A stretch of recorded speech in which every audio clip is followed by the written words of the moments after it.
But on behalf of Channel 4 and our Chief Executive, David Abraham, who's joined us here, it's great to see so many people coming to support the evening. It's interesting that David very recently was the chairman of the Cultural Diversity Network, and at one of our network pledges he said that I would be taking over some of the areas of our creative diversity on behalf of the channel.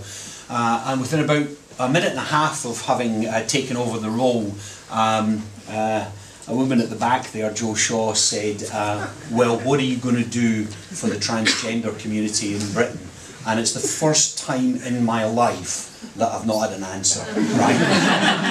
I'm usually a smart arse, I've usually got a clever sentence, I usually come off the ropes and come up with a clever one-liner, and I thought, do you know what, if I've not thought about what we're going to do at Channel 4, then that's a pretty good guide that maybe across the industry it's an area of work that we've maybe not given the prominence and the due diligence and support that it deserves. And that began to kind of frank the idea of where we are tonight. But more of that later, because it's not Channel 4's night, it's Transmedia Watch's night. And so on behalf of Transmedia Watch, can I introduce please the chair, Jennie Kermode.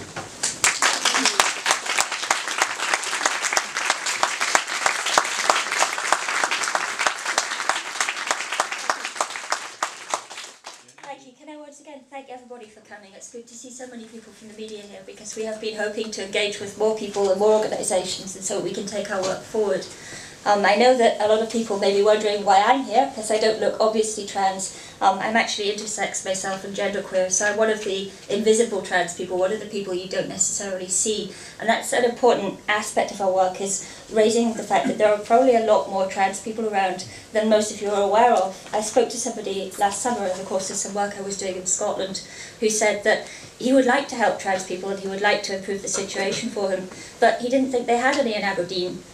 And we said, well, you know, actually the figure is much larger than you would think, because our current understanding suggests that there are about 500,000 transsexual people alone in the UK, and an American study recently suggested that as many as 5% of men cross-dress to some extent. So there are a lot of people out there who, you know, if they're doing this in the privacy of their own homes, or if they're in the closet and they'd like to be more open about themselves, people won't necessarily know about. And all of those people are affected by transphobia. And those people also have families and friends who are affected by transphobia. We did some research last year into the way that transgender people experience the media, which showed that negative portrayals can be very damaging. Among other things, we heard from a 13-year-old girl who said that she's afraid, because of the bullying and abuse that her trans brother acquires from other people. When he goes to school, he's threatened by people because he's trans, and she's frightened by that. She's worried about what will happen to him. And fortunately, she's one of the people who accepts what's happening in her family and accepts her brother as he is and cares about him and wants him to do well. But this isn't true of all families, and we found that in 14% of cases there's complete family breakdown, which often people feel is related to prejudice in the media and to the fact that people learn about trans people from the media. A lot of people have many difficulties in other areas of their lives as well. People face abuse on the street, at work, at home. People are often afraid to go out. The rates of depression and unemployment among trans people are really high. 41% of trans people, suggested in a recent report, have attempted suicide. So these are really serious issues. And we're glad that the last government and the current government at Westminster and the current Scottish government have all worked very hard to bring about change in these areas and to help. But there's only so much you can ultimately do with legislative change. And we feel that it's really, really important to move forward in terms of cultural change and change the way that people think. Because if, for instance, somebody moves in next door to you and you're not sure about them and you think, you know, maybe they seem a bit strange, you don't know if your children are safe around them or whatever it is, you're not going to think, what does the law say about this person? You're going to think, when did I see somebody like this on the television? What about that character in a soap opera? What about that character in a comedy show? You know, maybe if you saw somebody who was an object of ridicule, then you're going to treat that person with hostility. Maybe you're going to be afraid to be around them. Maybe you're going to be aggressive to them. Even if you know, as a well-intentioned person, maybe you don't want to cause any harm, but this is the idea that you have about who that person is. But if you see a positive portrayal, if you see somebody who's just a human being like you, then you're going to think, yeah, it's just this person, and I'll maybe get to know them as they are and see how this works. So it's really, really important that we get positive images in the media and that we move forward. Now, I joined Transmedia Watch quite early on after it started, and I said that I wanted to help to develop it in terms of its media work. I'm a journalist myself, and I wanted to draw on that expertise to help take the work forward. But I also felt very much that I wanted to get involved because I didn't want it to just be another organisation that complains all the time. I didn't want it to just go out there and tell people after the fact that they got things wrong, that they'll never get it right because they don't understand, and how could they.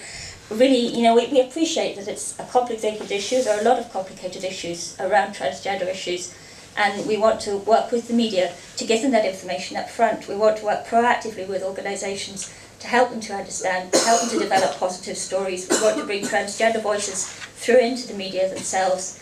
Channel 4 have been working with us recently on a series of Forethought TV programmes, which will be broadcast in the next few weeks, which will enable transgender people to talk publicly about their own lives. And we feel that this is really important to bring out the diversity of transgender people and to talking about the different lives that people live, and to explaining that these are human beings like everybody else. You may recognise they're trans, you may not, but you have to think about the way that you treat them. We want to move forward to a future which sees transgender people treated with accuracy, dignity and respect by the media and by people at large. And we're really, really pleased tonight to be able to celebrate Channel 4 signing up to a Memorandum of Understanding with us that will help us to take that forward. We've also got some support from other media organisations. We're hoping that other people will consider signing up to the same principles in one form or another, and that we can work together, because we really think that we should be working with the media, not against the media. Most people are well intentioned, most people want to do the right thing, and together we can build a better future. Thank you.